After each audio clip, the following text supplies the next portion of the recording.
Primeira carta, vamos abrir a nossa Bíblia na primeira carta de João, no capítulo 4, nesta manhã, o dia do Senhor.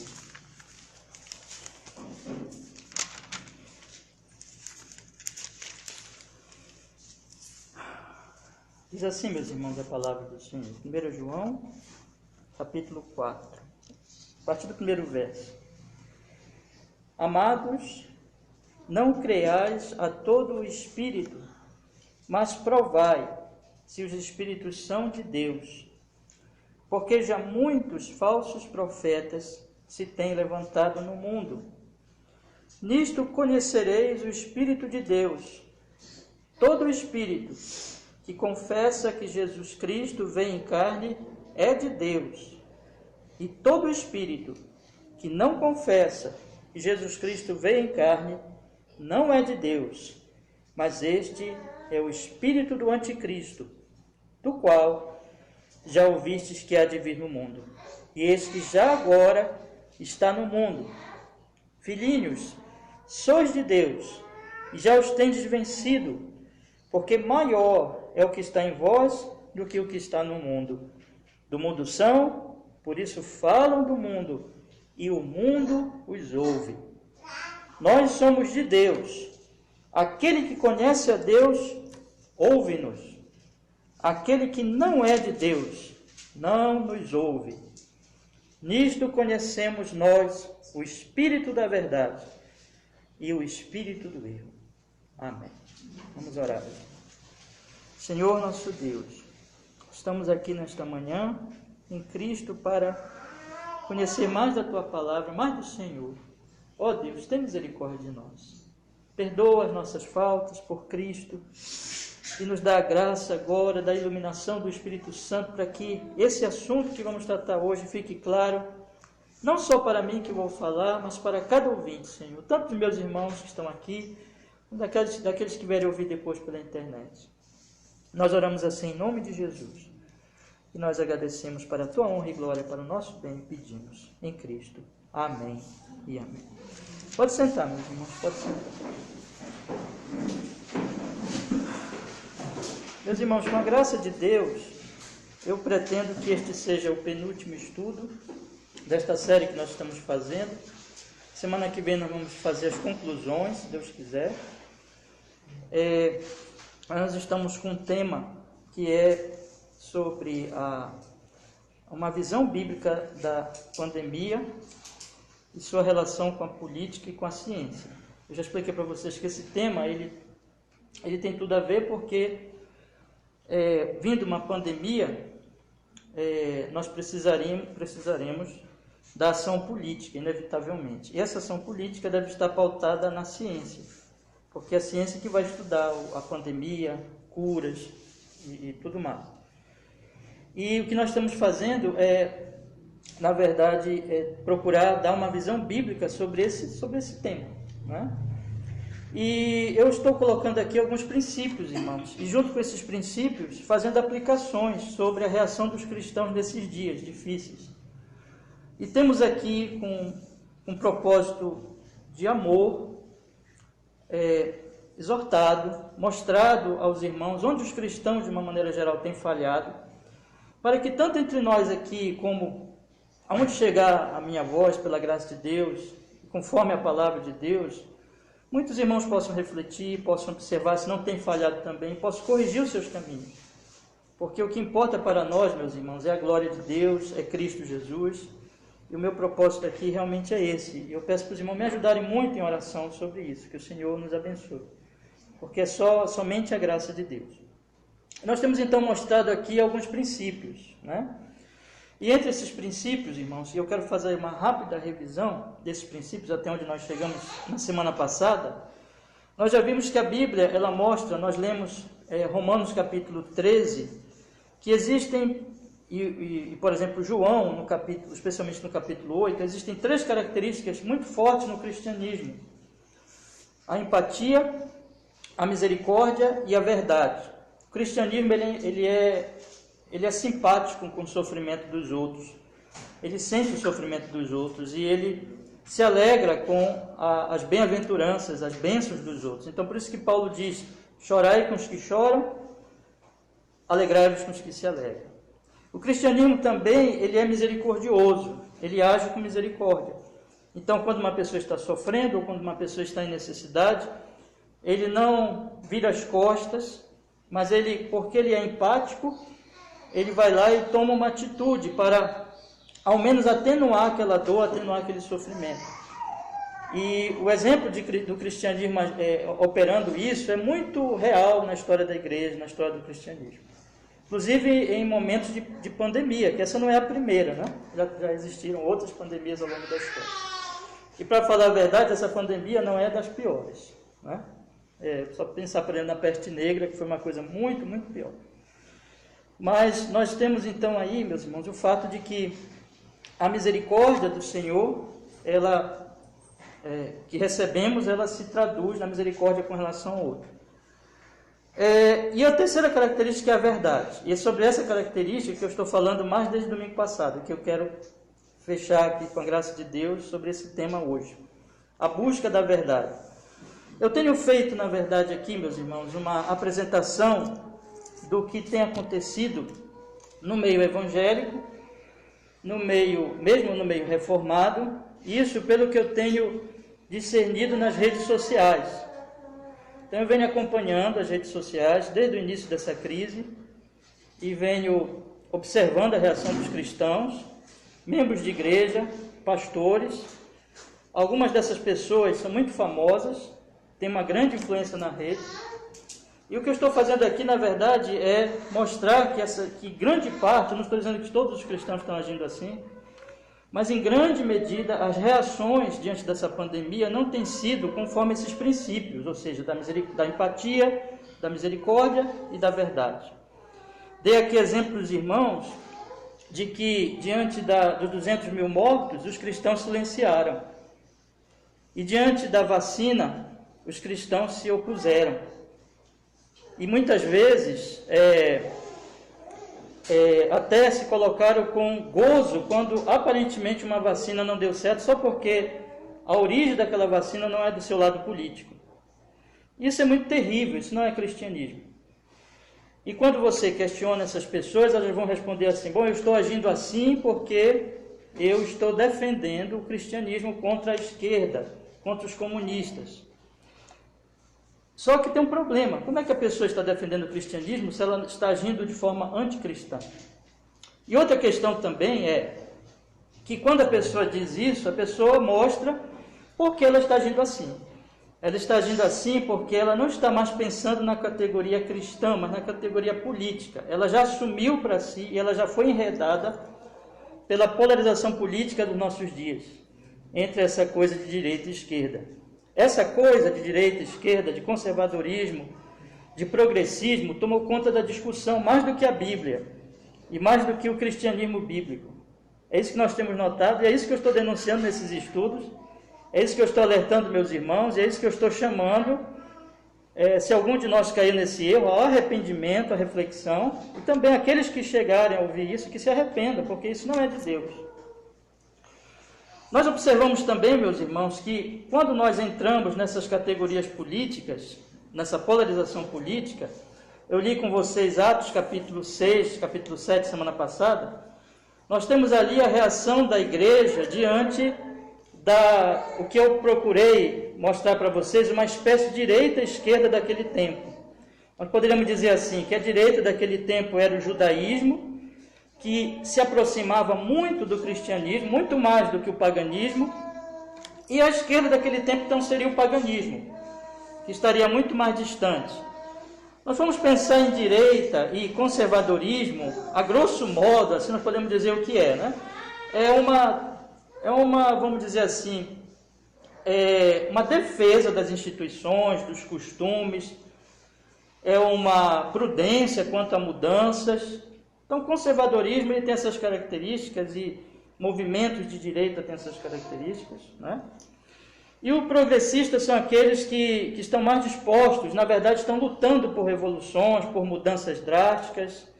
Então, a grosso modo, nós poderíamos definir assim, meus irmãos. E quando nós pensamos em no tempo bíblico, nós poderíamos pensar que os judeus eram os conservadores.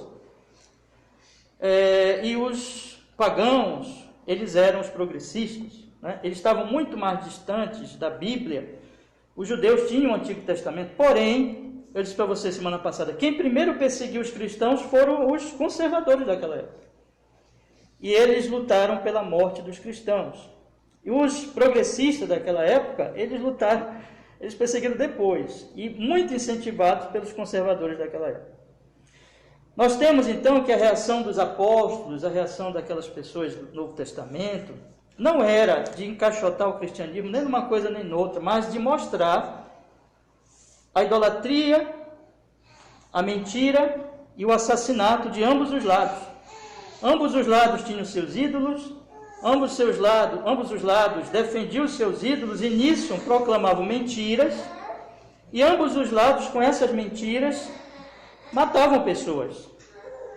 E o cristianismo ele é completamente diferente, diverso disso. O cristianismo ele é a revelação de Deus, ele é a religião revelada. O cristianismo não é idólatra. O cristianismo é adoração a Deus, é culto a Deus. O cristianismo não compactua com mentira, nem de um lado nem de outro. O cristianismo ele busca a verdade. O cristianismo ele não compactua com assassinato, nem de um lado nem de outro. O cristianismo ele produz vida. Só para os irmãos terem uma ideia, os cristãos eles se deixaram levar tanto por essa polarização e por essa questão de raciocínio dentro desses campos políticos ou culturais, direita ou esquerda, que você vê muitos cristãos combatendo o aborto, que tem que ser mesmo combatido, sem dúvida nenhuma, lamentando pelos milhões de abortos feitos continuamente pelo mundo, e isso deve ser lamentado sim, isso deve ser combatido, mas pouco se fala sobre as mortes na pandemia. Nós temos que defender a vida de quem ainda vai nascer, evidentemente, mas nós temos que defender também a vida de quem já é nascido. Nós não podemos defender a vida no sentido puramente abstrato, mas nós temos que defender a vida no sentido concreto. Quando eu olho para vocês, eu estou vendo pessoas. Não vai significar muita coisa se eu digo que eu luto por quem ainda vai nascer, que eu não sei quem vai nascer, se eu não luto por você que já está aqui diante de mim. Isso aí é uma contradição. Isso aí na verdade, quando as pessoas elas estão raciocinando dessa maneira, elas estão raciocinando na categoria da filosofia humana, da política humana, da cultura humana, e não do cristianismo. O cristianismo vai defender a vida em todos os sentidos. No sentido de quem já nasceu, no sentido de quem ainda vai nascer. Mas isso acontece por causa da idolatria, por causa da mentira e por causa do assassinato que está tanto no campo da direita como no campo da esquerda. E o cristianismo, ele não compactua com nenhuma dessas coisas, meus irmãos.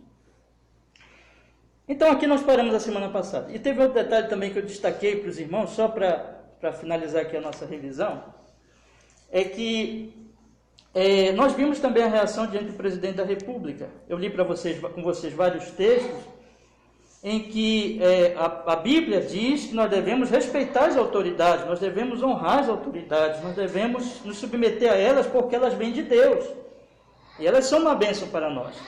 A Bíblia diz também que nós devemos orar pelas autoridades, porque Deus é que está por trás de tudo, e Deus pode agir nas autoridades para o bem nosso e da sociedade em geral. Então nós devemos respeitar as autoridades, honrar as autoridades, pagar nossos impostos, tudo isso a Bíblia fala.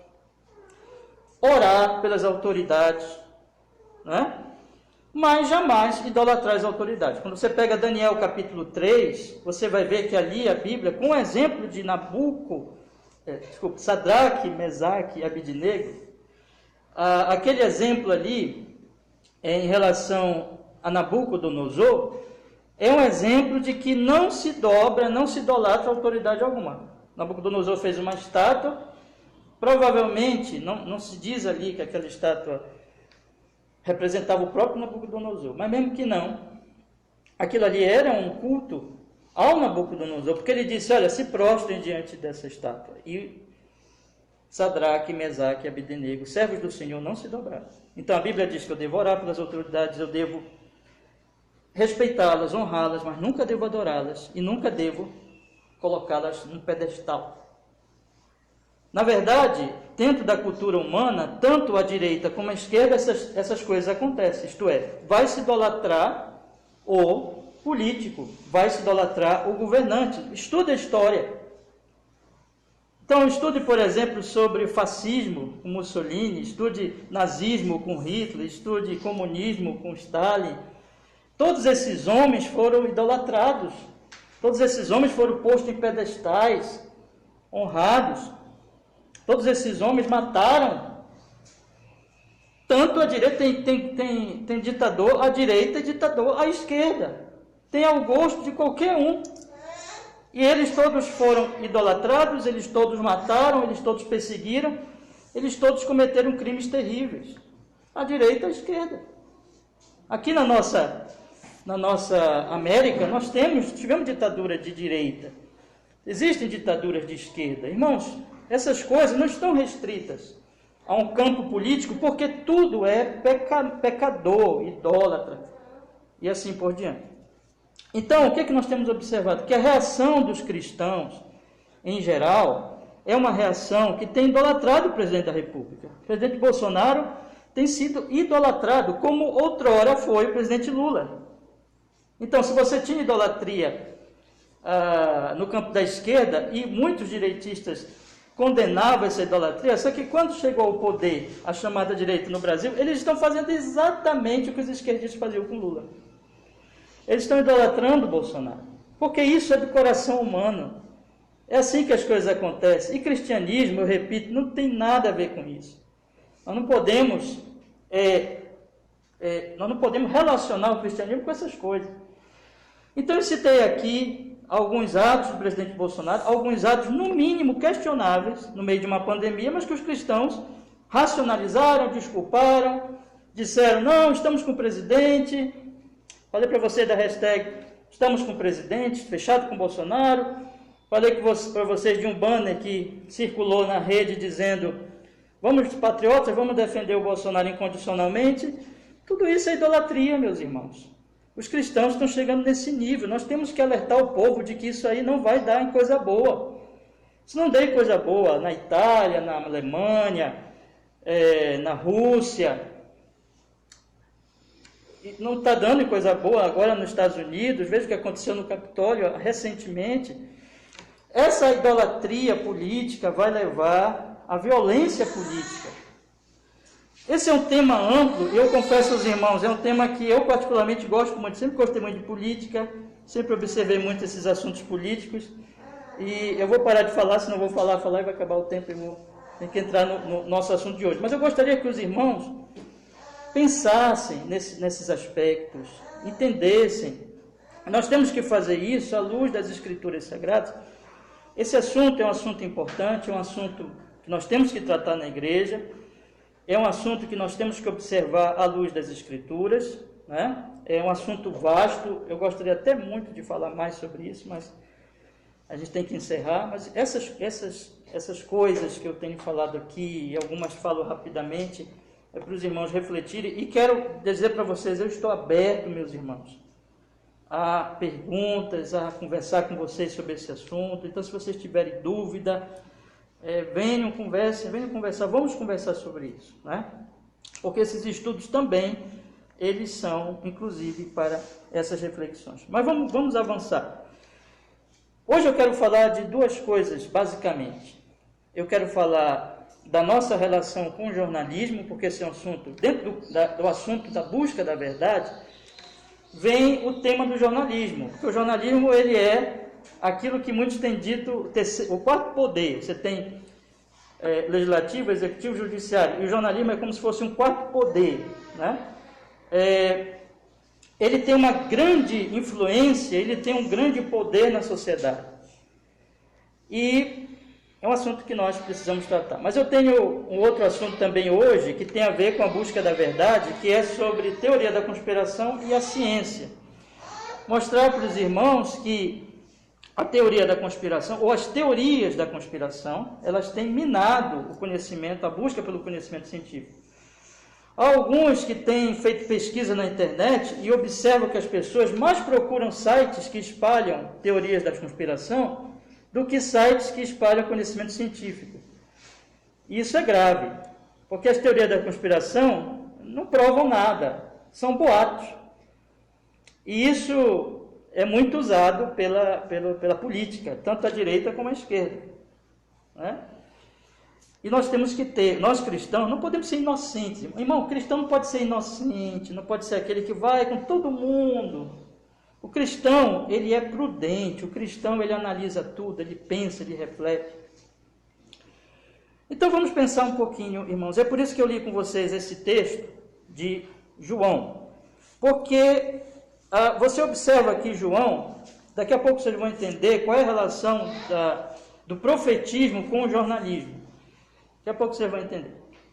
Mas nós temos aqui o João, ele nos dando uma recomendação bíblica de que nós não devemos simplesmente aceitar qualquer pessoa que se apresenta para nós como vindo de Deus e como vindo, enfim, em nome da verdade, como um profeta do Senhor. Mas nós devemos provar os espíritos. E ele diz claramente, porque muitos falsos profetas se têm levantado no mundo. E ele dá uma regra aqui para discernir, e a regra é Cristo. Ele apresenta aqui uma doutrina de que Cristo vem em carne. Como naquela época muitos falsos profetas estavam negando isso, João coloca aqui como um critério da palavra de Deus, diz, olha, julguem conforme esse princípio, Cristo vem em carne. Quem não diz isso não é de Deus. Veja que então nós temos que julgar os falsos profetas, todos os profetas na verdade. Bom, como é que eu sei que um profeta é verdadeiro ou falso? Um pregador é verdadeiro ou falso? Um pensamento é verdadeiro ou falso? Não é pelo critério cultural, pela minha ideia, ou pela ideia de um filósofo, ou pela ideia de uma pessoa, mas é pela palavra de Deus, pelos princípios da palavra de Deus. E que isso tem a ver diretamente com Cristo. Na verdade, ele resume aqui e diz o seguinte: o falso profeta sempre é um anticristo. O falso profeta sempre lhe nega Cristo em algum sentido. E o verdadeiro profeta sempre defende Cristo. Então, o resultado é que o falso profeta negará a Cristo de alguma forma e, portanto, ele é um anticristo. Mas nós saberemos isso pela palavra. Observem que ele diz no versículo 5, por favor. Ele diz assim, do mundo são... Por isso falam do mundo e o mundo os ouve. Veja que tudo aqui está. Existe uma pregação do mundo, existe mentira no mundo, existem falsos profetas no mundo, espalhando todo tipo de falsificações, e o mundo ouve isso, porque o mundo é do diabo. Você lembra que Jesus diz lá que os filhos do diabo querem a mentira, não querem a verdade. O que vai diferenciar um cristão de um incrédulo, de um mundano, é exatamente uma das coisas, é isso, é que o cristão não ouve o mundo. O cristão ouve os que são de Deus. Enquanto o mundo ouve os falsos profetas, quem é de Deus, leia comigo o versículo 6, nós somos de Deus, e aquele que conhece a Deus, ouve-nos. E aquele que não é de Deus, não nos ouve. Nisso conhecemos o Espírito da verdade e o Espírito do erro. Os de Deus ouvem quem? Quem é que está falando aqui? João. Quem é João? Um apóstolo. Quem é de Deus ouve os apóstolos. Quem é de Deus ouve a palavra. Quem é de Deus ouve os documentos da Bíblia, do Antigo Testamento, do Novo Testamento. Mas quem não é de Deus ouve os falsos profetas. Portanto, meus irmãos, nós temos aqui que a Bíblia nos incentiva fortemente a nós não sermos inocentes, a nós não sairmos ouvindo todo aquele que fala bonitinho, que fala em nome de Deus, e que se diz defensor do cristianismo, e como nós estamos vendo aí nessa direita, que se diz contra o aborto, se diz a favor da família, cuidado, porque o falso profeta não vem como falso profeta. A ilusão e o engano, exatamente a ilusão e o engano, porque vem com um discurso bonito, vem com um discurso que agrada os cristãos. Mas cristãos não são inocentes, cristãos não são tolinhos, cristãos não são crianças. Cristãos são pessoas prudentes, são pessoas que vão avaliar tudo. Peraí, deixa eu ver se você é de Deus mesmo, deixa eu ver se você é de Cristo mesmo. Você está me dizendo que é cristão, você está me dizendo que você defende o cristianismo. Deixa eu fazer um teste. Que teste é esse? Teste apostólico. Teste apostólico. Vamos ver se você passa na doutrina dos apóstolos. Vamos ver se essa sua doutrina passa na doutrina dos apóstolos. Vamos ver se esse seu conservadorismo posso comparar com o cristianismo. Deixa eu ver se essa sua direita eu posso comparar com o cristianismo. Mesma coisa, eu posso falar da esquerda, mas eu tenho que falar mais da direita porque o pessoal está tudo seguindo a direita como se fosse cristianismo. Então nós temos que trazer alertas, meus irmãos, nesse sentido. Mas vamos continuar. Existe aqui um autor, existe um livro excelente que eu gostaria de indicar para os irmãos. É o livro Calvinismo e Cultura. Agora eu esqueci exatamente o nome do livro, mas é nesse tema, Calvinismo e Cultura. Esse livro, ele reúne vários teólogos, estudiosos calvinistas que vão mostrar como o calvinismo ele influenciou a cultura ao longo desses séculos. Eles vão tratar de vários assuntos ali, né? São vários autores, eles são reunidos, cristãos calvinistas, estudiosos, eles vão tratar, por exemplo, da questão da ciência, da questão da política, na questão da arte, da música, e também na questão do jornalismo. E o autor que tratou desse ponto do jornalismo, Aaron Smith, espero que eu tenha falado direitinho o nome dele. Então o Smith, ele traz percepções históricas do calvinismo e da reforma, mostrando que o calvinismo influenciou muitas áreas, mas o assunto dele naquele artigo, excelente artigo, compre o livro, leia o livro, né? Em que ele vai falar exatamente que o calvinismo, ele deu grande, vamos dizer assim, impulso para o jornalismo moderno. Eu disse para os irmãos que o jornalismo é chamado por alguns de quarto poder. Por que quarto poder? Porque nós temos 3 poderes nas repúblicas, né? Quais são? Executivo, legislativo, judiciário. Cada um de nós sabe mais ou menos o que esses poderes fazem. Executivo executa, o nome já diz, né? São aqueles que têm um poder mesmo de governo. O presidente da república, governadores, prefeitos. O legislativo faz as leis para regular a sociedade, para produzir e promover justiça. E o judiciário julga conforme estas ditas leis, né? E o que é o jornalismo? O jornalismo é uma espécie de terceiro poder, porque ele vai trazer a informação sobre o que está acontecendo, especialmente nesse meio político, nesses 3 poderes. Queridos irmãos, quem está no poder começa a gostar do poder. Alguém já disse, o poder absoluto corrompe absolutamente. O coração humano é enganoso, extremamente enganoso. Quem está no poder começa a ser seduzido pelo poder, muito naturalmente, porque o coração humano é pecador. Por isso que você vai ver na Bíblia que existem certos freios para os governantes.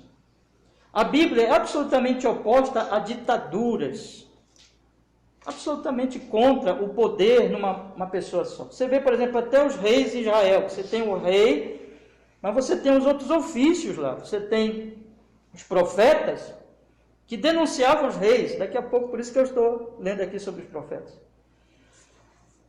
Os profetas, verdadeiros profetas, eles combatiam as injustiças nos reis. O profetismo no Antigo Testamento era uma coisa preciosa, cheia de princípios importantes para nós aplicarmos hoje. Então eles combatiam os reis, eles denunciavam os reis, não combatiam os reis, combatiam a injustiça dos reis. E nós temos os sacerdotes que também estavam ali para defender a justiça, eles eram peritos na lei, os sacerdotes conheciam muito bem a lei. E eles deveriam, então, também dar esses freios. Vocês lembram de Davi? Se existe um rei mais importante na Bíblia e mais elogiado na Bíblia, foi Davi. Mas Davi, sendo Davi, pecou com Batseba, assassinou Urias e ficou caladinho. Vamos esconder isso aqui. E enganou a si mesmo. Mas aí veio quem? Um profeta. E contou uma história para Davi. E depois que Davi ficou cheio de justiça e disse, vamos fazer justiça, aí Natã olhou para ele e disse, tu és esse homem.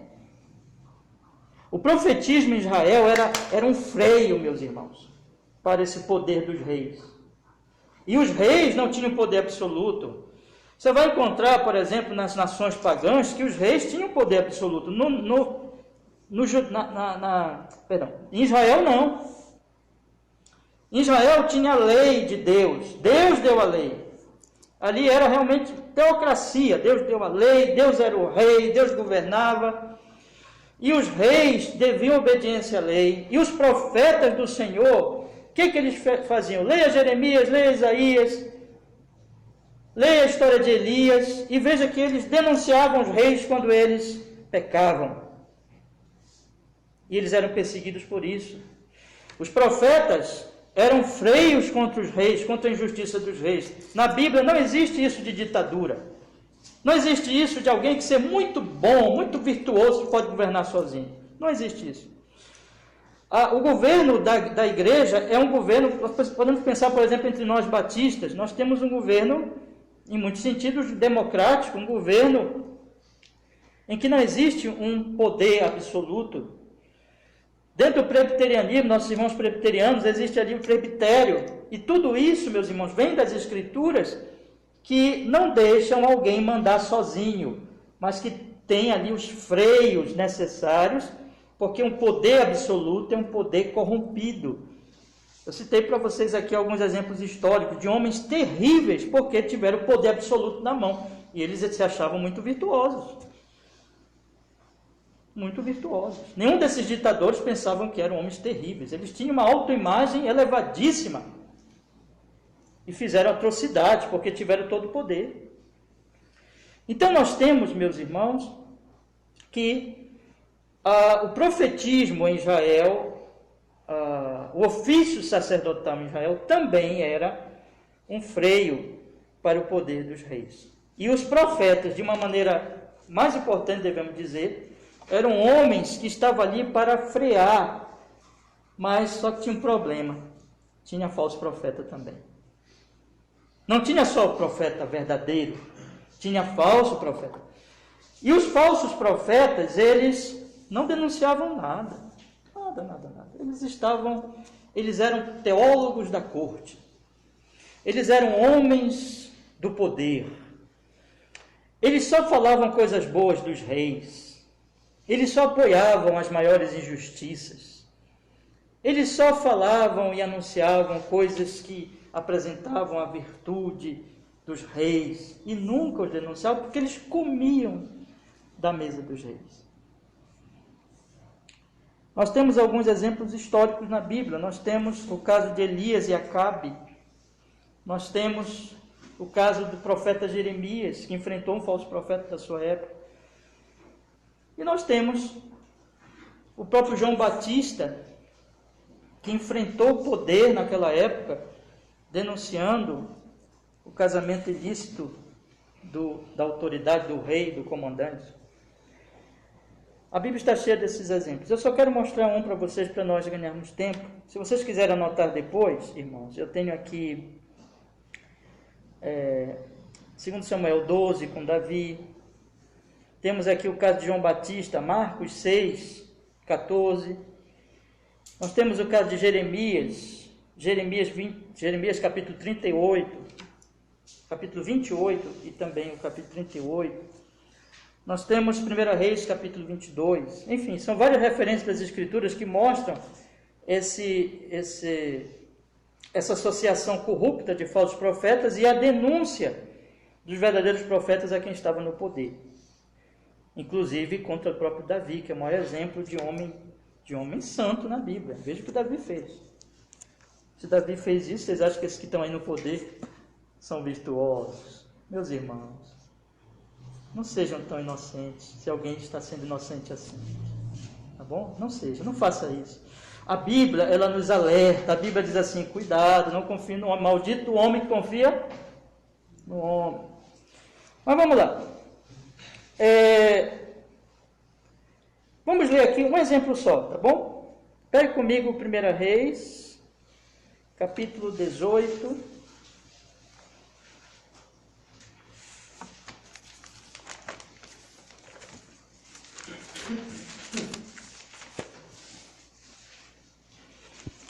17 e 18.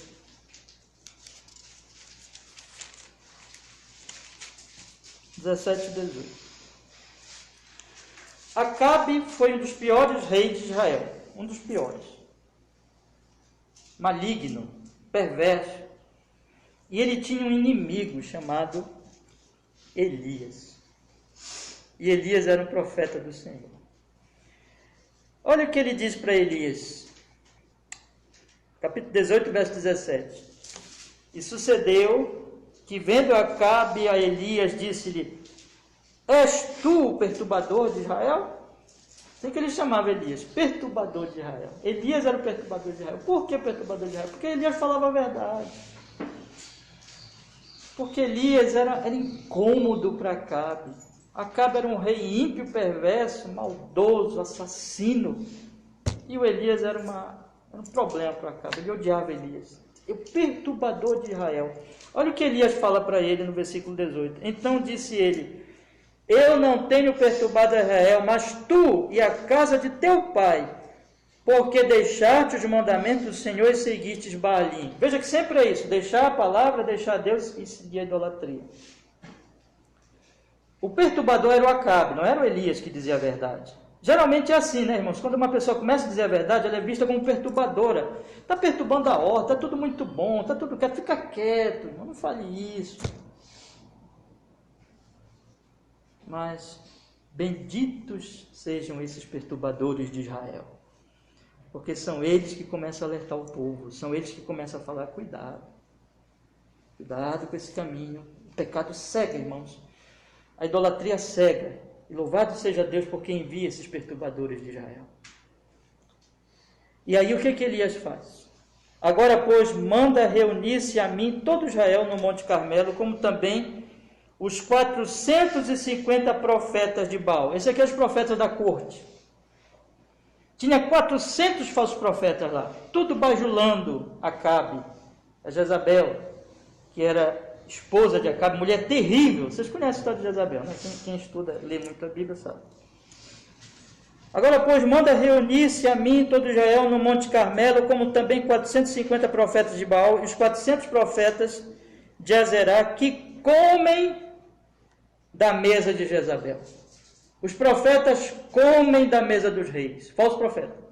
O verdadeiro profeta não come da mesa do rei. O verdadeiro profeta é um freio para o rei. O falso profeta come da mesa do rei. Então, quando nós pegamos 1 João capítulo 4, e vemos João dizer assim: não sigam falsos profetas. Irmãos, nós temos que juntar a Escritura com a Escritura. A Bíblia, ela nos ensina pelo menos de dois modos. Os ensinos bíblicos, eles vêm em termos de doutrina, quando a Bíblia diz: façam isso, e ali apresenta as suas proposições, as suas afirmações. Mas a Bíblia também nos ensina pelos exemplos que vão esclarecer as afirmações. Quando você pega João dizendo assim: cuidado, não sigam os falsos profetas, você vê aqui Elias fazendo o mesmo e denunciando os profetas da corte e dizendo assim: esses que comem da mesa da rainha, esses que só dizem o que vocês querem ouvir, esses que mentem para o povo, esses que enganam o povo, vamos testá-los. E vocês conhecem a história, vocês sabem o que aconteceu. Como Elias mostrou a idolatria, e Elias era odiado. Meus irmãos, Aaron Smith, ele faz uma associação muito interessante nesse artigo que eu citei, e ele coloca da seguinte maneira: quando você pega a Reforma Protestante, você vê que a Reforma Protestante foi uma luta contra o poder. Lutero, ele lutou contra o poder estabelecido. Tinha um poder estabelecido, tinha uma igreja poderosa, a igreja de Roma. E Lutero, por defender as Escrituras, combateu esse poder. Você percebe, os verdadeiros profetas, eles nunca estão aliados ao poder. Quando você começa a ver um pastor, um teólogo, começar a se aproximar muito do poder, cuidado, isso é muito estranho. Muito estranho. Quando nós percebemos, meus irmãos, na Reforma Protestante, em que nós temos esse reformador, que não era perfeito, teve seus pecados, teve seus erros, mas há um aspecto, ele lutou contra o poder da sua época. Esse princípio vai estar aí, ou seja, de que a reforma foi uma luta pela palavra contra a falsidade que havia na religião, mas também no poder. Porque vocês sabem muito bem que naquela época a religião, poder eclesiástico, estava ali muito misturado com o poder político. E isso é terrível, porque quando o poder eclesiástico se alia com o poder político, pode ter certeza que ali, quem está na liderança do poder eclesiástico é falso profeta. É falso profeta. Porque vai se corrompendo. E aí o que aconteceu, meus irmãos? Lutero, o reformador, lutou contra o poder da sua época. Calvino, se você pega as Institutas de Calvino e você lê a introdução de Calvino, Calvino reivindica ao príncipe da sua época que o rei, que o príncipe tome uma atitude em favor dos que estavam sofrendo, piedosos que estavam sofrendo. Calvino, portanto, segue o mesmo princípio. E quando nós estudamos a Reforma, nós vamos ver o movimento puritano, o movimento batista. Os que são os batistas, se não aqueles que surgiram da Reforma, se não aqueles que lutaram contra o poder da sua época, que foram extremamente perseguidos por causa disso. A Reforma tem esse princípio de denúncia contra o poder, de freio do poder e de nunca se aliar ao poder. E, aliás, quando a Reforma caiu nisso, a Reforma deixou de ser Reforma. Aconteceu em alguns momentos da história. Mas a história mostra que, na medida que o cristianismo ele vai se dobrando ao poder político e ele vai se aliando ao poder político, ele vai se corrompendo, porque isso é o que vai acontecer, meus irmãos. Todo o princípio da Bíblia é o seguinte: nós temos que respeitar as autoridades, nós temos que honrar as autoridades. E não entendam mal, eu não estou dizendo que um cristão não pode ser político, não pode ser governante, nada disso. O que eu estou dizendo é que quando nós começamos a associar demasiadamente o poder eclesiástico, o poder de igreja, associar a igreja com o poder político e também fazer com que os cristãos comecem a defender demasiadamente um político. Isso aí não dá certo, historicamente não dá certo. Isso aí destrói o cristianismo, isso aí corrompe a sociedade. O cristianismo verdadeiro, ele tem uma característica sempre, ele é independente. Os pastores, os pregadores da palavra, eles são independentes, eles não estão aliados a nenhum poder, eles não servem a nenhum governante. Eles orientam as suas igrejas, eles pregam a obediência civil, eles exortam as suas igrejas com sabedoria, mas nunca eles se aliam ao poder. Nunca. O que vai acontecer, meus irmãos, quem se alia ao poder é falso profeta. Quem começa a se juntar muito ao poder é falso profeta. Ou então está muito inocente. Né? Mas o princípio das Escrituras é cuidado. O que vai acontecer com a questão do jornalismo é que, segundo este autor, e na verdade o livro todo é uma apresentação de como o calvinismo ele vai influenciando as diversas camadas da cultura. Eu falei para vocês, arte, música, jornalismo, política, ciência, assim por diante. E a reforma, ela deu, vamos dizer assim, ela influenciou o jornalismo moderno como um jornalismo independente. Independente. Um jornalismo que nós podemos de fato chamar de um quarto poder, porque é um poder independente. A livre imprensa, a liberdade de expressão tão propalada hoje, podemos dizer que tem em grande medida suas raízes na Reforma Protestante, como uma defesa da Bíblia, como uma defesa da livre consciência. Nós temos em todas as confissões reformadas a liberdade de consciência. O que vai acontecer então, meus irmãos, é que o jornalismo, ele é uma espécie de profetismo. Ele tem, não estou dizendo que é profetismo, mas ele tem influências do profetismo bíblico através da reforma, de maneira que nós temos um jornalismo independente que, vamos dizer assim, que é diferente do que já existiu ao longo da história. Você tinha, por exemplo, em Roma, publicações oficiais. Eu esqueci agora o nome, mas tinha lá uma publicação oficial que dava informações do governo, era oficial, não era independente. Claro que essas informações, elas elogiavam o imperador, elogiavam o império e eram favoráveis ao império, então não era independente, não era como o jornalismo moderno, né? O jornalismo moderno ele tem essa característica da independência e do freio ao poder, e portanto um quarto poder, porque em grande medida pela influência da reforma, pela influência da Bíblia, pela influência do profetismo do Antigo Testamento, que você vai ver que quem estava associado ao poder era falso, e quem denunciava o poder estava fazendo aquilo ali de forma a fazer justiça. Como nós podemos aplicar isso, meus irmãos? O jornalismo, em muitos momentos da história, se corrompeu e perdeu esse princípio e se tornou o jornalismo do poder, jornalismo da corte, jornalismo oficial.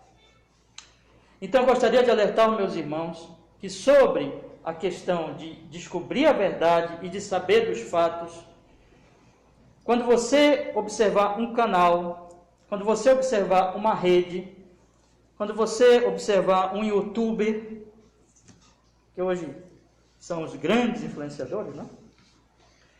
Que ele só fala favorável ao governo, ou que aquela rede, ou que aquele grupo, ou que aquele sistema jornalístico só fala favorável ao governo, biblicamente falando, pode ter certeza que ali é muita mentira, porque eles estão defendendo o poder. Irmãos, eu estou lhes trazendo o princípio bíblico. Se vocês ouvirem só gente que defende o governo, vocês serão enganados. Essas pessoas, o poder, ele é corruptor. O poder corrompe. O poder chama as moscas. É algo podre que chama moscas para participarem daquela imundície, daquele roubo, daquela corrupção. É um jogo de interesses.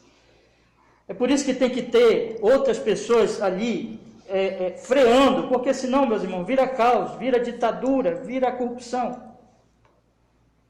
Por isso que, inclusive, os três poderes, esses poderes, judiciário, legislativo, executivo, tem grande influência também da reforma protestante.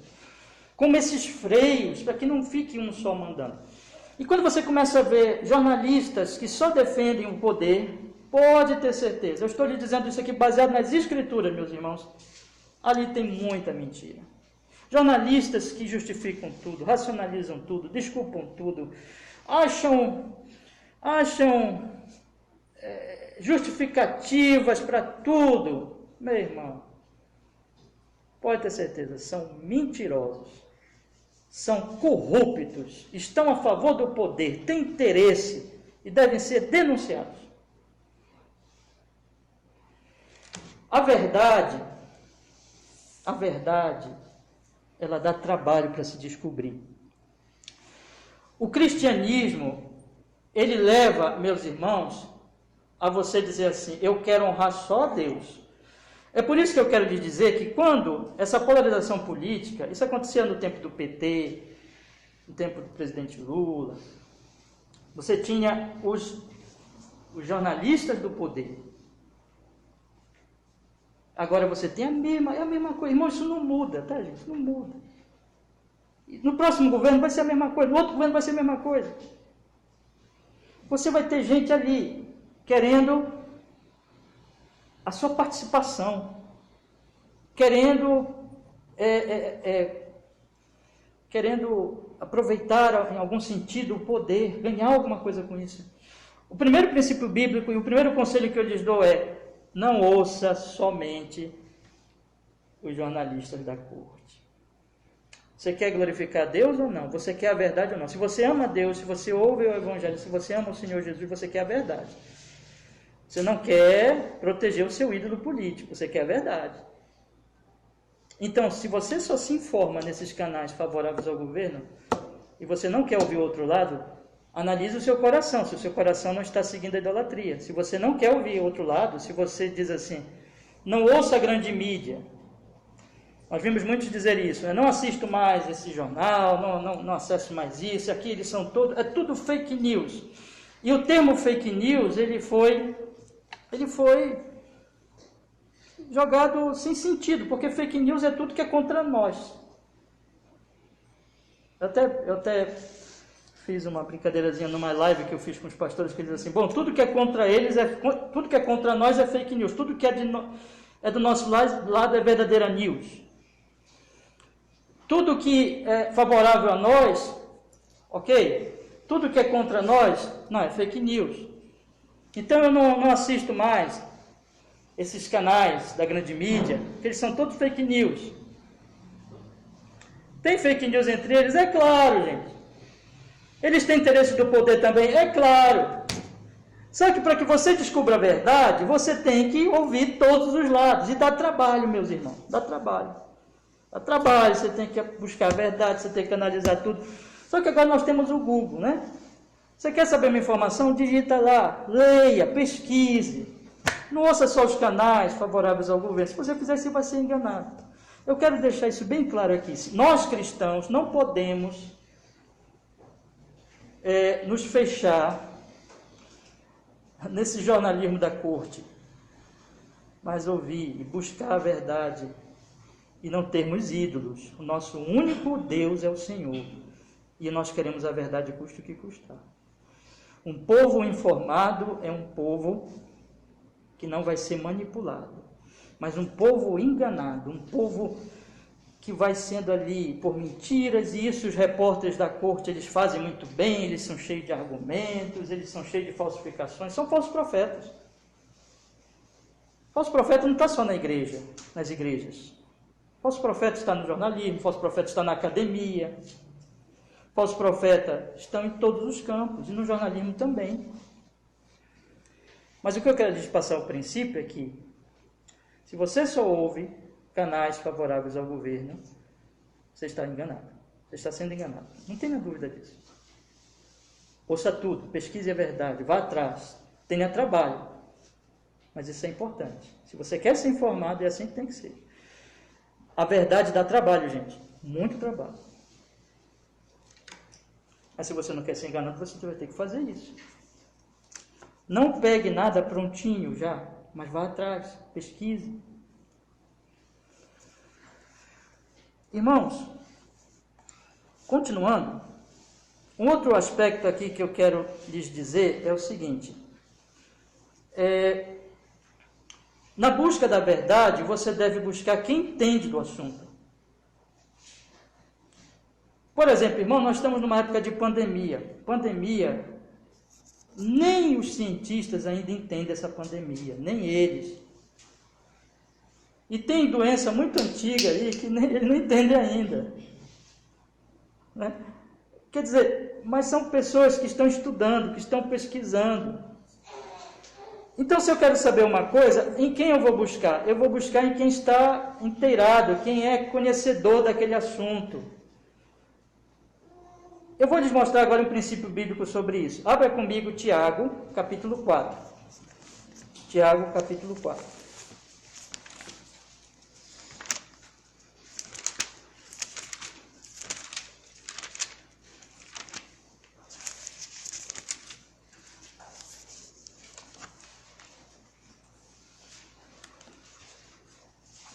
Desculpa, Tiago capítulo 3. É esse o texto. Tiago capítulo 3. Diz a palavra do Senhor. Meus irmãos, muitos de vós não sejam mestres, sabendo que receberemos mais duro juízo.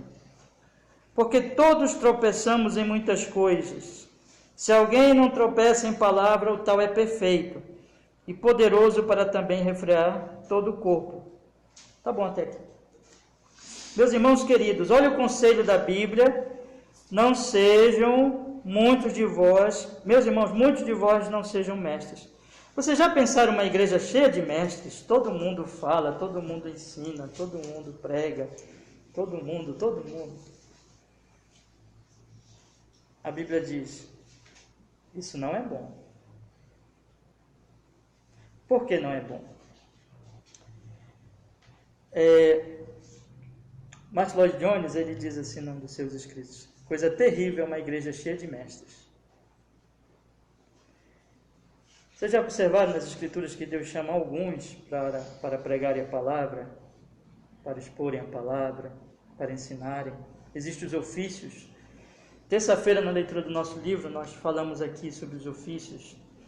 Existem os apóstolos, diáconos, apóstolos, naquele texto lá de Efésios, Paulo fala apóstolos, evangelistas, profetas, pastores, doutores. Você percebe que Deus, ele chama pessoas para entenderem muito um assunto. Isso acontece na igreja. Todos os cristãos devem estudar a Bíblia e conhecer a Bíblia, mas Deus chama alguns irmãos para se dedicarem ao estudo da Bíblia, para serem peritos na Bíblia. Todos os cristãos devem conhecer bem a sua Bíblia, mas os pastores devem ser peritos na Bíblia. Todos os cristãos devem conhecer razoavelmente as Escrituras, mas todos os pastores devem conhecer profundamente as Escrituras. Tem que ser mestres na Bíblia. E isso é o benefício da igreja. E é por isso que não tem que ter muito mestre, porque tendo muito mestre, você começa a nivelar por baixo. Quando tem muito mestre, você não nivela por cima, você nivela por baixo. Quer dizer que todo mundo que não tem o ofício, que não tem o chamado, que não tem tempo para se dedicar a um estudo mais profundo das Escrituras. Vocês estão entendendo o que eu estou falando, né, irmão? Não é que um crente não tem que ler a Bíblia, não tem que estudar. Todo mundo tem que estudar, mas existem os pastores que vão se dedicar. O tempo deles vai ser para estudar muito a Bíblia, ler muito livro sobre a Bíblia, estudar teologia, estudar um monte de coisa. As línguas bíblicas, a cultura antiga, tudo isso. Isso é um estudo pesado. Ela luta, é muita luta para entender a Bíblia. Os pastores se dedicam a isso, eles são chamados para isso. Os outros irmãos não, os outros vai ter um irmão pedreiro, vai ter um irmão marceneiro, vai ter um irmão advogado, e eles vão ser peritos na sua área. Eles vão ser mestres na sua área, eles vão ser bons naquilo que eles fazem, é assim que tem que ser. Eu, por exemplo, não entendo nada de eletricidade. Quando tem um problema elétrico, eu penso logo no Richard. Eu não entendo nada de pedreiro. Quando eu tenho problema, eu penso logo no Cláudio. Né? Então é assim, irmãos. Deus, ele chama as pessoas e as pessoas vão ser mestres naquilo. Então, imagine todo mundo ensinando, nivela por baixo. Deixa eu falar uma coisa para vocês. A internet, ela nivelou por baixo. A internet é uma coisa muito boa, mas ela nivelou por baixo. Antigamente você tinha só a grande mídia falando. Antigamente você tinha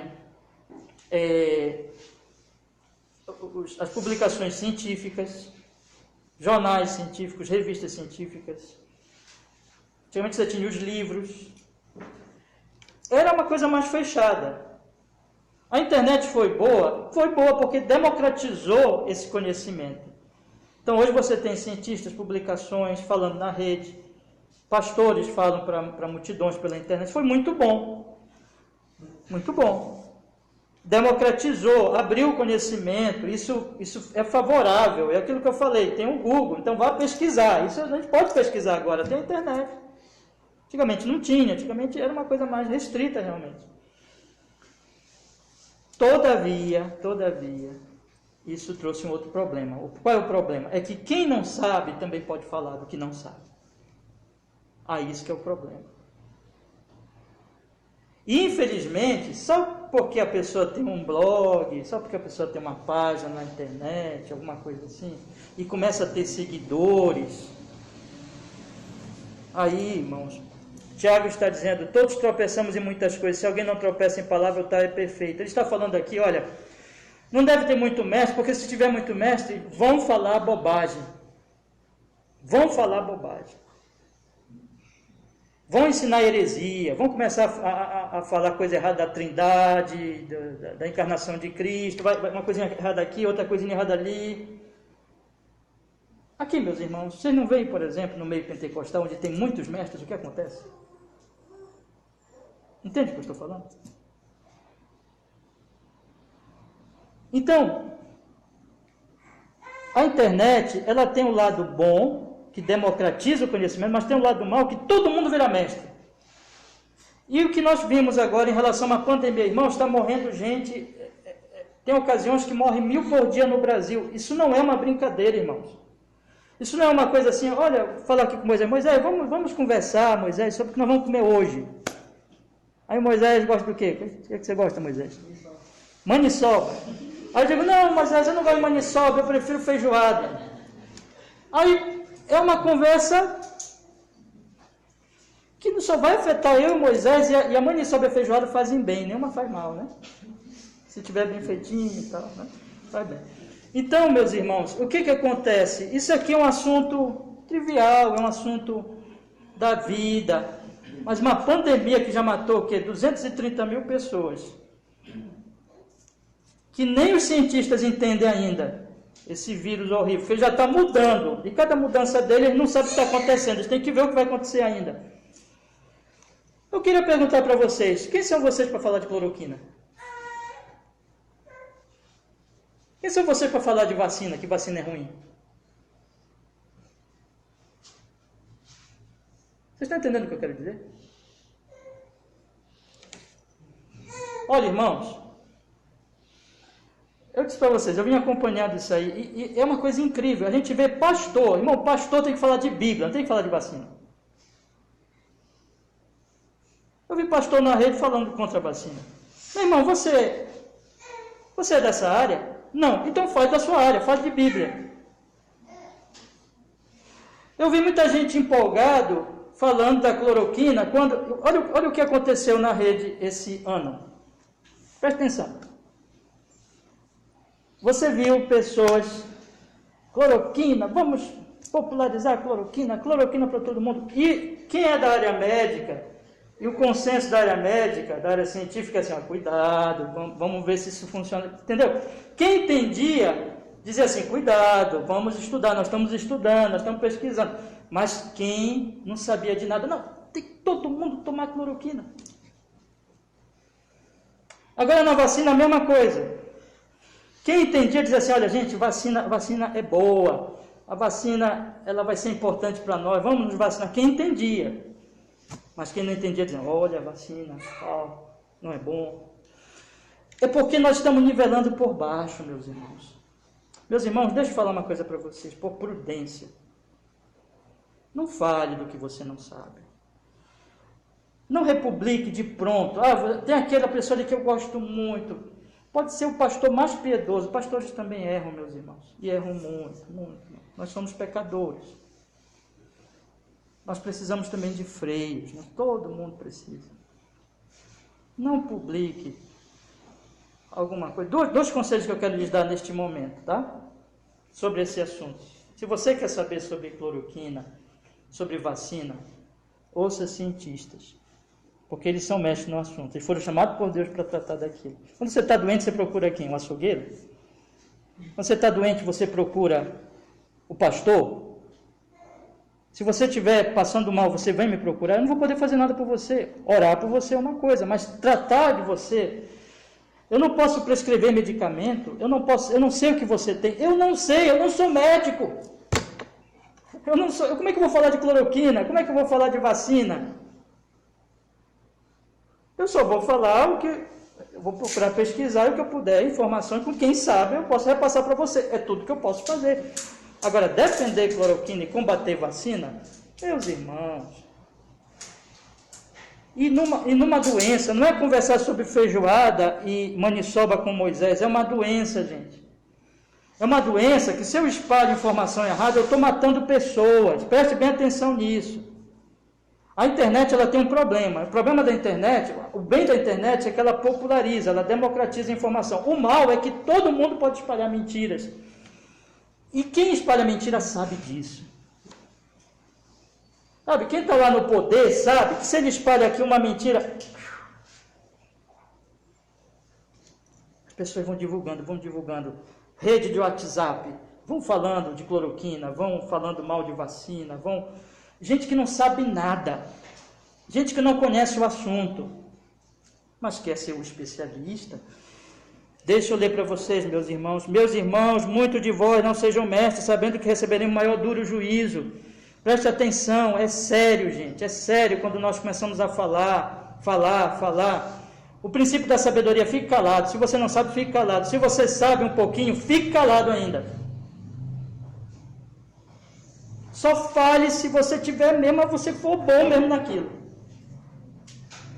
Ainda mais quando nós estamos tratando de doença, de coisa horrível que está aí matando as pessoas. Então, se você não é médico, se você não é biólogo, se você não tem uma especialidade, um conhecimento na área, infectologista, se você não é, fique calado, meu irmão. E tome cuidado com o que você está ouvindo. De quem você está ouvindo? Quem é essa pessoa que está falando aí?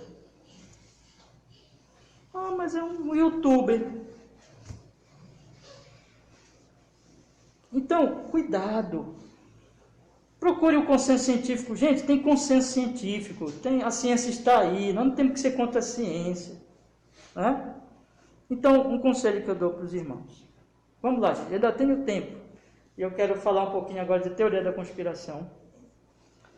Se eu não conseguir tudo, aí eu vou deixar um pedacinho para semana que vem. E semana que vem a gente completa. Eu estou falando aqui, irmãos, de busca da verdade hoje. Então, já falei de jornalismo, já falei da internet como um perigo, que você deve ter cuidado.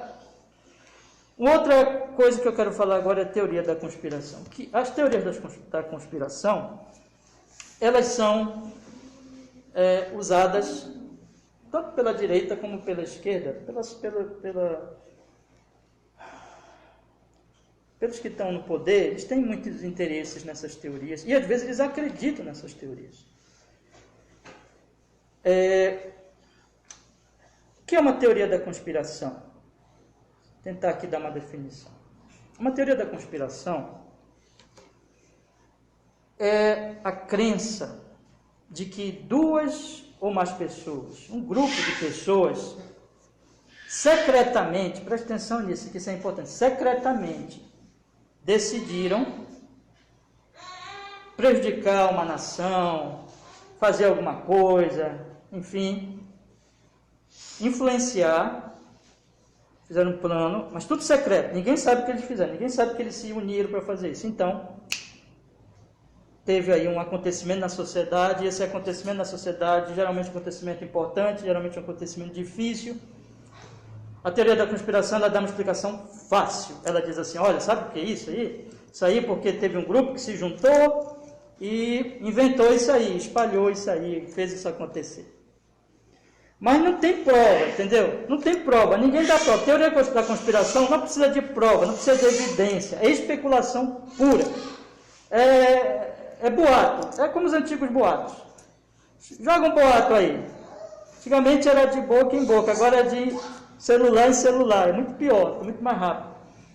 Então essas teorias da conspiração se espalham. Já falei para vocês hoje do Hitler. O Hitler, por exemplo, ele tinha a questão do arianismo, uma loucura o pensamento dele e daqueles ideólogos do nazismo. Então você tinha ali o arianismo, que existia uma raça pura, né? E que os alemães eram representantes dessa raça pura. Racismo, loucura aquilo ali, né? E os judeus, é interessante, se for estudar história, o pessoal sempre culpa os judeus, é uma coisa terrível. E os judeus são aquele grupo que não era tão puro, mas que estava ali na Alemanha, e a Alemanha estava passando por uma grave crise econômica. A Alemanha passou pela Primeira Guerra, ficou devastada, endividada, e isso teve efeitos, evidentemente. Teve a crise econômica nos Estados Unidos naquela época, e isso afetou mais ainda a Alemanha. E Hitler estava ali, se tornando popular, crescendo na boca do povo. E ele então, o que ele fez? Ele espalhou uma espécie de teoria da conspiração. Olha, os judeus, eles são responsáveis por todos os nossos problemas, por toda essa crise que está aí. Eles estão lutando contra nós. Qual é a evidência disso? Nenhuma. Mas foi dessa loucura que Hitler matou milhões de judeus, que Hitler provocou a Segunda Guerra Mundial, que foi a pior tragédia, a pior guerra do mundo, né? Da história. Terrível. As teorias da conspiração também aparecem muito em época de enfermidade. Teve uma teoria da conspiração, eu não lembro agora qual país, né? Mas, por exemplo, um presidente de um país, eu não lembro agora, ele foi contra o tratamento da AIDS, porque ele acreditava numa teoria da conspiração. E nisso, no seu país, morreram muitas pessoas de AIDS. Então, teoria da conspiração, por exemplo, tem o terraplanismo. Eles dizem, olha, está todo mundo mentindo, a Terra é plana, não é redonda, mas está todo mundo mentindo. Então, as sondas são enviadas, cientistas de todos os países, vários países estão envolvidos, mas está todo mundo mentindo. A Terra é plana, gente.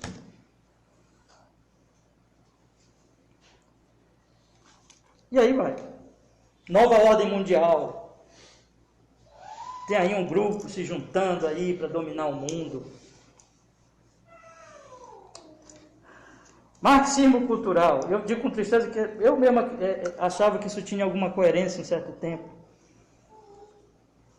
Nós podemos citando teorias e teorias da conspiração. Agora, no caso da doença atual, a teoria, são muitas teorias da conspiração, mas tudo dentro dessa polarização política.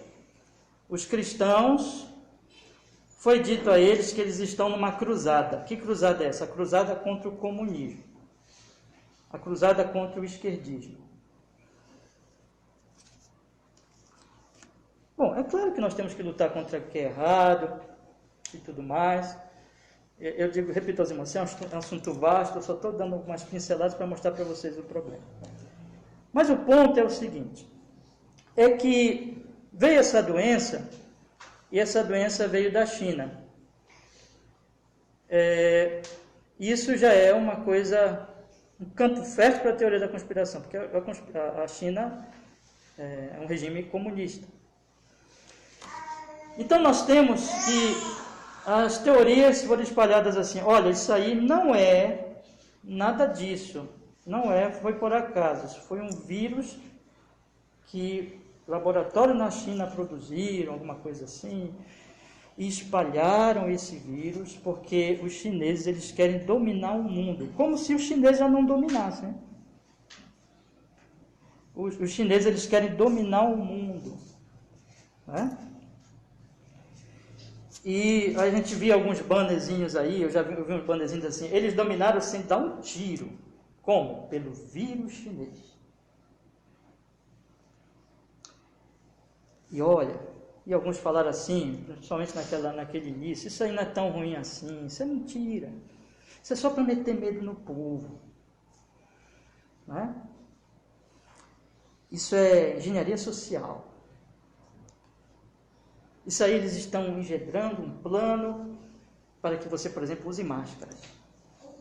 A máscara é um teste. Vocês estão tudo de máscara aqui porque os chinesinhos lá pensaram nisso aí, ou alguém, um comunista, para ver se colocava todo mundo de máscara. Não sei qual a intenção deles nisso, mas tem essas teorias por aí.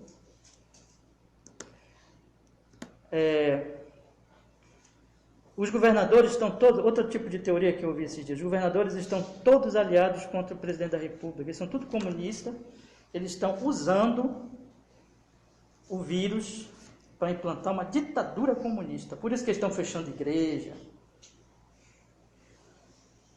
por isso que eles estão, é um meio de perseguir os cristãos.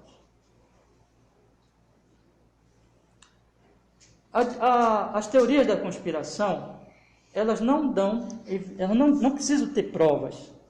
Elas apenas dizem essas coisas, jogam isso aí, e isso cresce feito incêndio na floresta, né?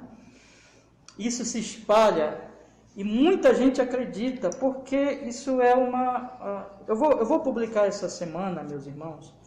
Não deixem de assistir. É um vídeo pequenininho de um doutor em psicologia, em que ele estudou essa coisa de teoria da conspiração. E ele é um vídeo bem didático, eu vou publicar no grupo. Por favor, não deixe de assistir, que ele explica como isso tem uma resposta na psicologia das pessoas. Isso gera Pessoas querem encontrar segurança, querem explicações. Por exemplo, uma pandemia, as pessoas querem uma explicação, né? Enfim, meus irmãos, é por aí. Entende? A teoria da conspiração, ela é uma ideia, uma suposição de que o que nós estamos vendo aí não é real, mas é fabricado. Outras coisas são ditas. No caso, Hitler usou, por exemplo, a crise econômica na Alemanha, dizendo que os judeus tinham causado, né? Coisas assim, entendeu, irmão?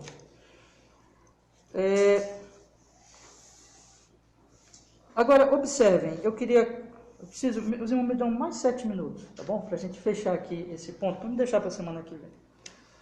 O que acontece, irmãos, quando você começa a acreditar nessas teorias, nesse tipo de ideia, você vai enfraquecendo o seu senso de realidade. Hoje, a direita americana e a direita, que influencia grandemente a direita no Brasil, é só teoria da conspiração. Muitos direitistas, inclusive que estão nos governos, ou passaram pelos governos, acreditam mesmo nisso. Espalham mesmo isso. E muita gente acredita nisso. Isso, por exemplo, se você diz que a OMS é tudo ali comunista e eles têm um plano com esse vírus, né? Aí você começa a atacar a questão da saúde pública. Você começa a minar a autoridade de cientistas, de médicos, de pessoas que falam dessas coisas com base científica. Então perceba que a teoria da conspiração não é uma coisa neutra. Em tempos normais ela já dá problema, mas em tempo de pandemia o problema se potencializa. Por quê? Porque você vai minando a autoridade dos mestres no assunto, entendeu? Então você começa a deixar de ouvir médicos, cientistas, para ouvir teóricos da conspiração. Esses dias mesmo eu recebi um vídeo no grupo em que tinha lá não era nem médica, não tem especialidade nessa área, né? E ela, cheia de teoria da conspiração. Dizendo, por exemplo, que não está acontecendo nada disso em Manaus. Olha, isso aí é mentira, isso aí é invenção. Manaus não é assim. Isso, irmãos, é terrível. Isso já matou gente no Brasil, não tenham dúvida. Mas se nós queremos a verdade, nós temos que dar um basta nisso e dizer assim, eu quero a verdade, não quero ser enganado.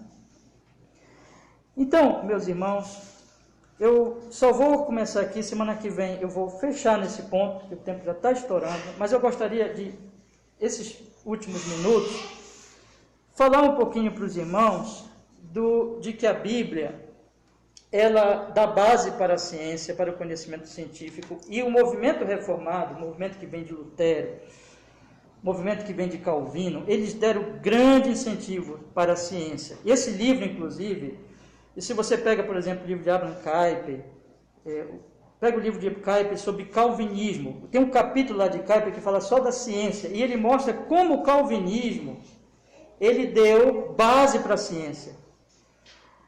Os reformados são gente que gosta de ciência, que apoia a ciência, gente. É isso que mais me admira em muitos reformados que eu vejo hoje, com as teorias mais loucas aí. Mas sabe por quê? Porque as teorias da conspiração foram minando o conhecimento científico. Isso é terrível. Em tempo de pandemia, isso mata pessoas, porque isso faz pessoas acreditarem que não é assim.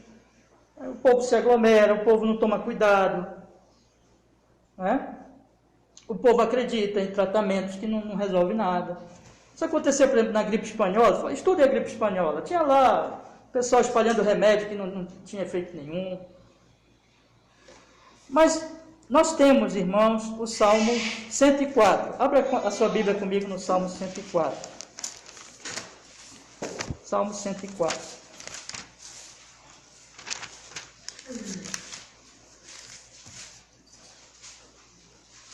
Salmo 104, vamos ler a partir do verso 22. Salmo 104, a partir do verso 22.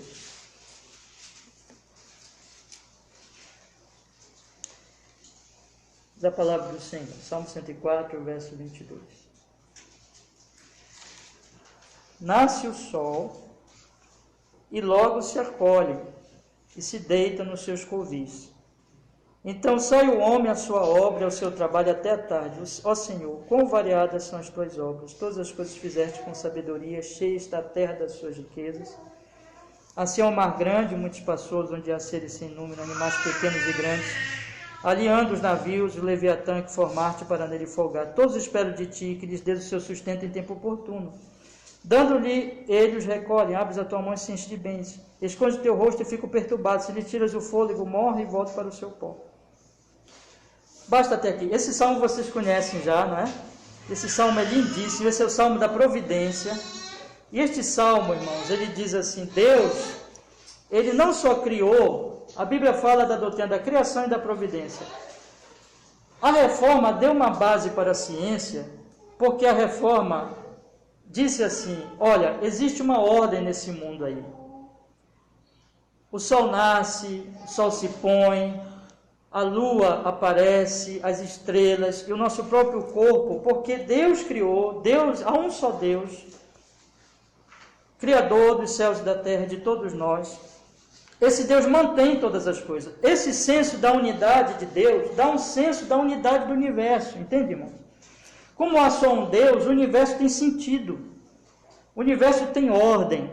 Isso dá ensejo à ciência. Por que os cientistas têm que se basear em alguma teoria? E o calvinismo, ele é a base para a ciência, no sentido de que eu vou estudar porque eu sei que ali tem ordem, e eu sei que ali Deus está agindo, Deus criou e Deus mantém, então por isso que eu vou estudar. É isso. O conhecimento científico não é absoluto.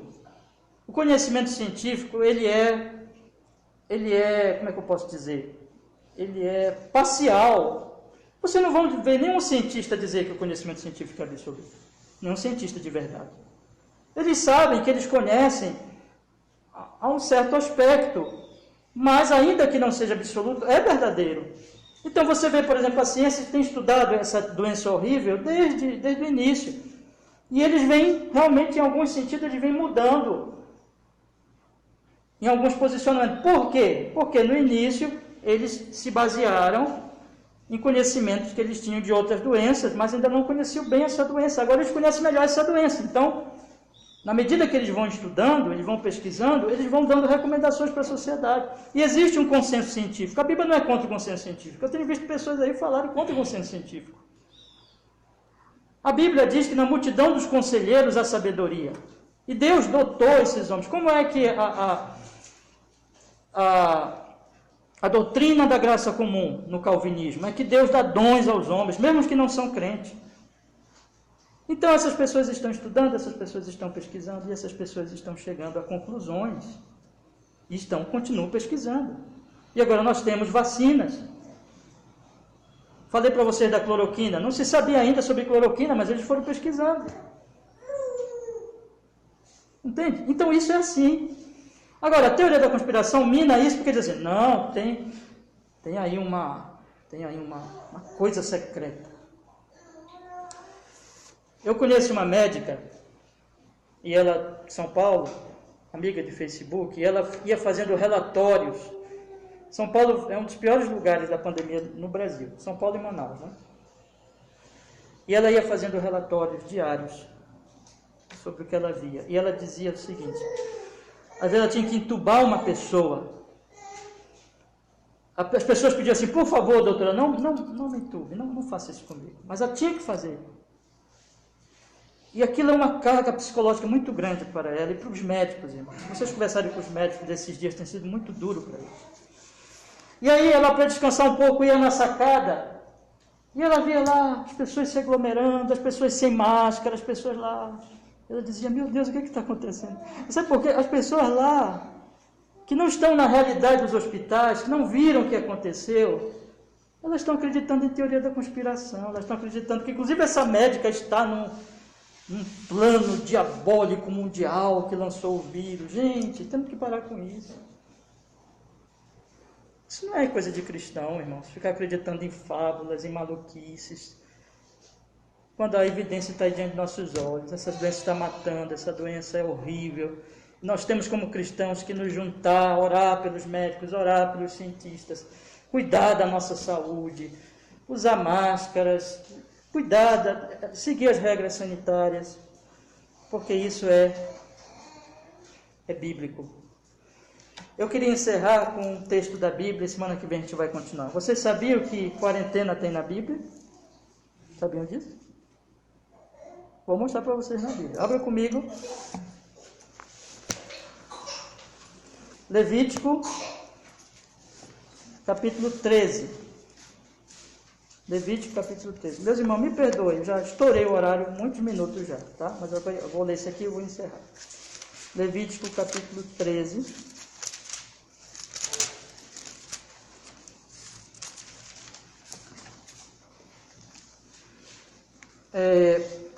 Versículo 4. Vamos ler desde o primeiro versículo, para a gente pegar aí o contexto bíblico, tá? Levítico capítulo 13, versículo 1. Diz assim a palavra do Senhor. Falou mais o Senhor a Moisés. Se os irmãos acharem. Vamos ler. Levítico capítulo 13. Falou mais o Senhor a Moisés e a Arão, dizendo: quando um homem tiver na pele da sua carne inchação, ou pústula, ou mancha lustrosa na pele de sua carne, como praga de lepra, então será levado a Arão, o sacerdote, ou a um dos seus filhos os sacerdotes, e o sacerdote examinará a praga na pele da carne. Se o pelo na praga se tornou branco e a praga parecer mais profunda do que a pele da sua carne, é praga de lepra. O sacerdote o examinará e declarará por imundo. Mas se a mancha da pele da sua carne for branca e não parecer mais profunda do que a pele, e o pelo não se tornou branco, preste atenção nisso, irmãos. Então o sacerdote o encerrará o que tem a praga por 7 dias. Aquela pessoa, ela é o quê? Isolada. Isolada. O povo judeu é um povo cheio de higiene. Eles aprenderam essa higiene, essas regras sanitárias, inclusive quarentena está aqui, irmãos. Por que a pessoa era isolada? Tinha um aspecto cerimonial da lei, mas tinha um aspecto sanitário, gente. Porque se estava em suspeita de doença, vamos isolar essa pessoa. O que os cientistas hoje falam de isolamento, as regras sanitárias, irmãos, isso tem base nas Escrituras. Eles foram descobrindo isso com as pesquisas, mas a Bíblia já dizia, olha, eu vou ler só mais um texto e aqui a gente encerra mesmo, tá bom? Deuteronômio 23:12. Deuteronômio 23:12.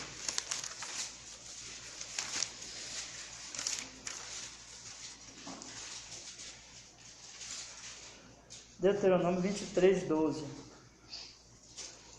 Diz a palavra do Senhor. Também terás um lugar fora do arraial, para onde sairás. E entre as tuas armas terá uma pá, e será que quando estiveres assentado fora, então com ela cavarás, e virando-te cobrirás o que defecaste.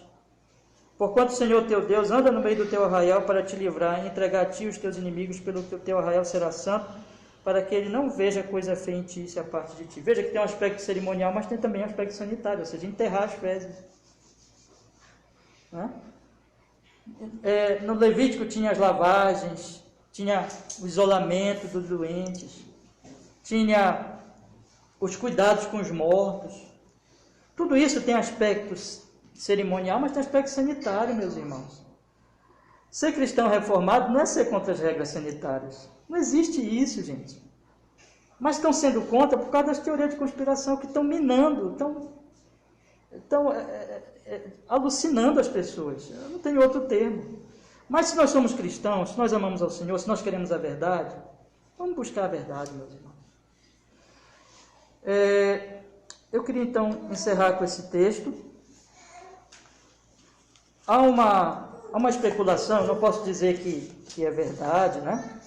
Mas até onde eu li, não existe uma prova concreta. Mas, por exemplo, alguns dizem que os judeus, nas épocas ou na época da peste negra, eles foram menos atingidos porque eles já tinham o costume sanitários da lei.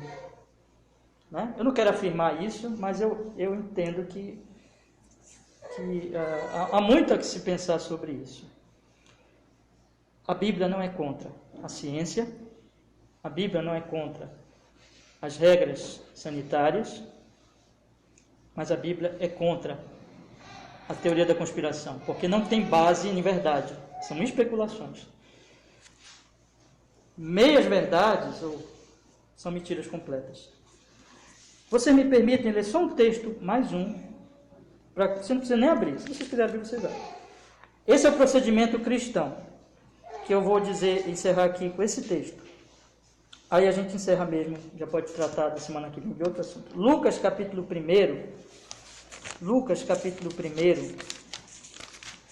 versículo 1,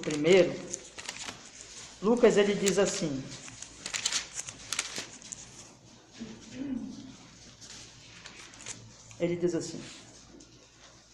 primeiro versículo: tendo, pois, muitos empreendido em ordem a narração dos fatos que entre nós se cumpriram, segundo nos transmitiram os mesmos que os presenciaram desde o princípio e foram ministros da palavra, pareceu-me também a mim conveniente descrevê-los a ti, ó excelente Teófilo, por sua ordem. Olha só o que ele diz agora: havendo-me já informado minuciosamente de tudo desde o princípio, para que conheças a certeza das coisas que já estás informado. Irmãos, o Novo Testamento ele diz assim: você quer saber a verdade? O Novo Testamento ele diz: pesquise minuciosamente para saber a verdade e se baseie em fatos. Há um princípio aqui da palavra: nós temos que nos basear na verdade e nos fatos. Jornalismo de corte não é verdadeiro. Teoria da conspiração não é verdadeiro. A verdade está em você sentar, pesquisar, primeiro com quem entende do assunto, que são os médicos e cientistas, onde houver um consenso científico. E, segundo, meus irmãos, sobre jornais, informações, pesquise, vá atrás, que o Senhor nos guie, que o Senhor tenha misericórdia de nós. O povo cristão tem que ser um povo prudente, um povo que busque a verdade em todos os sentidos e que lute pela verdade em todos os sentidos. E a verdade salva vidas, a mentira mata. Quero dizer para vocês, e digo com tristeza, a direita, do jeito que agiu no Brasil, matou muita gente. Eu afirmo e assino isso aqui embaixo, irmãos. E eu digo para vocês o seguinte: nós cristãos não temos que nos associar com isso, nós não temos nada a ver com isso. Direita conspiracionista, direita anti-ciência, não é cristianismo de maneira nenhuma. Que Deus tenha misericórdia de nós. Vamos orar. Senhor nosso Deus, muito obrigado, porque nós podemos estudar a Tua Palavra nesta manhã. E que esses estudos, Senhor, e essas verdades das Sagradas Escrituras possam, Senhor, nos instruir, nos iluminar e nos guardar para que hajamos como cristãos e venhamos glorificar o Teu nome tão santo em todas as coisas. Abençoa a nossa congregação, abençoa os reformados do Brasil e nos dá discernimento, prudência para buscarmos a verdade e agirmos de acordo com a verdade, em honra e glória ao Teu nome. Em Cristo oramos e agradecemos. Amém.